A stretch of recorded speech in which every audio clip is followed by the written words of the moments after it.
আলোর শিরোনাম। তারেক রহমান দলীয় চেয়ারম্যান হচ্ছেন। বিএনপি। খালেদা জিয়ার মৃত্যুর কারণে বিএনপির চেয়ারম্যান পদটি শূন্য হয়ে গেছে। ভারপ্রাপ্ত চেয়ারম্যান তারেক রহমানই দলের চেয়ারম্যান হচ্ছেন। তবে কবে, কখন এবং কোন প্রক্রিয়ায় তাকে চেয়ারম্যান পদে অধিষ্ঠিত করা হবে সেই বিষয়ে এখনও দলীয়ভাবে সিদ্ধান্ত হয়নি। তবে ভোটের কারণে এই বিষয়ে দ্রুতই সিদ্ধান্ত নিতে হবে বিএনপিকে। খবরটিতে আরও বলা হয়েছে, গঠনতন্ত্র অনুযায়ী তারেক রহমান চেয়ারম্যানের দায়িত্বপ্রাপ্ত, কিন্তু সংবেদনশীলতার কারণে এখনও আনুষ্ঠানিক ঘোষণা দেয়নি দল। এই অবস্থায় ভোটের পোস্টারে দলীয় প্রার্থীরা কার ছবি ব্যবহার করবেন সেটা নিয়ে জটিলতা তৈরি হয়েছে। বিষয়টি স্পষ্ট করতে শিগগির নির্বাচন কমিশনে যাবে বিএনপি। পাশাপাশি চলছে ভোটের প্রস্তুতি। পত্রিকাটির আরেকটি শিরোনাম, খালেদা জিয়াকে শ্রদ্ধা জানাতে ভিড়, দোয়া ও মিলাদ মাহফিল।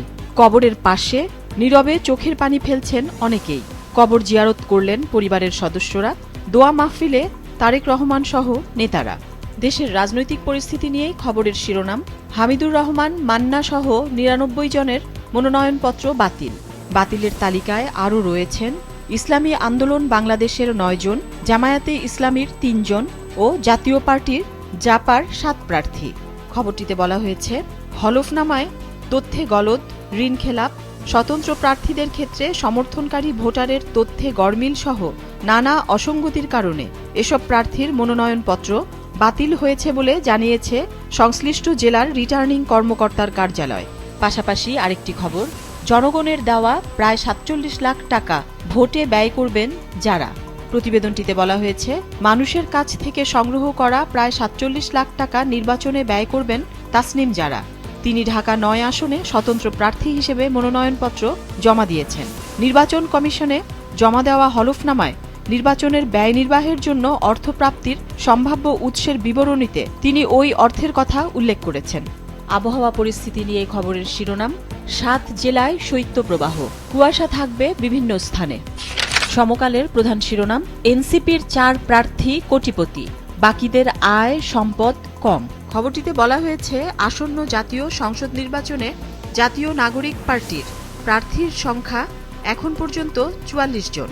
জামায়াতের সঙ্গে জোটের কারণে এই সংখ্যা পরে কমতে পারে।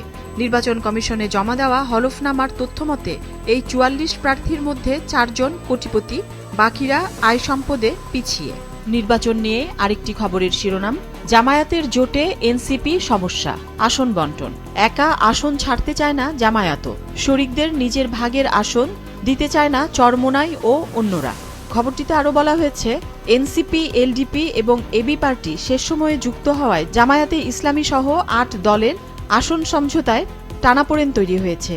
এই ৩টি দলকে ৪০ আসন ছাড়ার সিদ্ধান্ত হয়েছে। তবে ৮ দলের কে কতটি আসন ছাড়বে এই নিয়ে দেখা দিয়েছে নতুন জটিলতা। পত্রিকাটির আরেকটি গুরুত্বপূর্ণ খবরের শিরোনাম, সরবরাহে ঘাটতি, বাড়তি দামেও মিলছে না এলপিজি সিলিন্ডার। ১২৫৩ টাকার সিলিন্ডার কিনতে হচ্ছে ১৫০০ থেকে ১৮০০ টাকায়। পাইপলাইনেও গ্যাস মিলছে কম। যুগান্তরের প্রধান শিরোনাম, সবাই এখন পুরোদমে নির্বাচনে, থেমে গেছে সব ষড়যন্ত্র তত্ত্ব। ভোট দিয়ে প্রতিনিধি নির্বাচনের জন্য জনগণ অপেক্ষা করছে। আমির খসরু, এখন আর ভোট নিয়ে কোনো শঙ্কা দেখছি না, মিয়া গোলাম পরোয়ার। পত্রিকাটির আরেকটি গুরুত্বপূর্ণ খবরের শিরোনাম, ৩০ দিনের মধ্যে হাদি হত্যার বিচার না হলে সরকার পতনের আন্দোলন, শাহবাগে ইনকিলাব মঞ্চ। দেশ রূপান্তরের প্রধান শিরোনাম, বহুমুখী চ্যালেঞ্জে ইসি, ত্রয়োদশ সংসদ নির্বাচন, লেভেল প্লেয়িং ফিল্ড নিয়ে অসন্তোষ দলগুলোর। সামাজিক মাধ্যম, এআই নিয়ন্ত্রণ করা বড় চ্যালেঞ্জ। সংসদ নির্বাচন ও গণভোট ধীরে হলেই বিশৃঙ্খলা। একই বিষয়ের আরেকটি শিরোনাম, হলফনামায় প্রার্থীর তথ্যের বিশ্বাসযোগ্যতা নিয়ে প্রশ্ন। বিএনপি চেয়ারপারসন খালেদা জিয়ার মৃত্যুতে ৩ দিনের রাষ্ট্রীয় শোক পালন শেষ হল গতকাল। এ নিয়ে একটি শিরোনাম, সমাধিস্থলে মানুষের ঢল, মসজিদে দোয়া। কবর জিয়ারত করলেন নাতনি জাইমা সহ পরিবারের সদস্যরা। পাশাপাশি আরেকটি খবর, গুরুতর অসুস্থ হয়ে হাসপাতালে ডক্টর কামাল।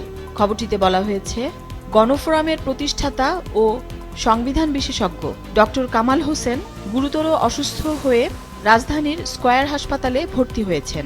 গতকাল দুপুরে ফুসফুসের সমস্যা বেড়ে যাওয়ায় তাকে হাসপাতালে নেওয়া হয়। সর্বশেষ গত বুধবার তিনি মানিক মিয়া এভিনিউয়ে বিএনপি চেয়ারপারসন খালেদা জিয়ার জানাজায় অংশগ্রহণ করেন।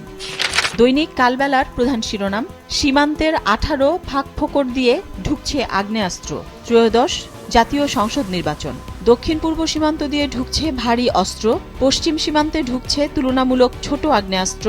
অস্ত্র কারখানার সন্ধান মিলেছে দেশেও, ব্যবহার হতে পারে ভোটের আগে ও পরে। দেশের ভেতরে থাকা অস্ত্র উদ্ধারে পুলিশকে নির্দেশ। পত্রিকাটির আরেকটি শিরোনাম, দোয়া প্রার্থনায় খালেদা জিয়ার রুহের মাগফিরাত কামনা। কালের কণ্ঠের প্রধান শিরোনাম, ভোট ঘিরে মহাপ্রস্তুতি। ত্রয়োদশ সংসদ নির্বাচন।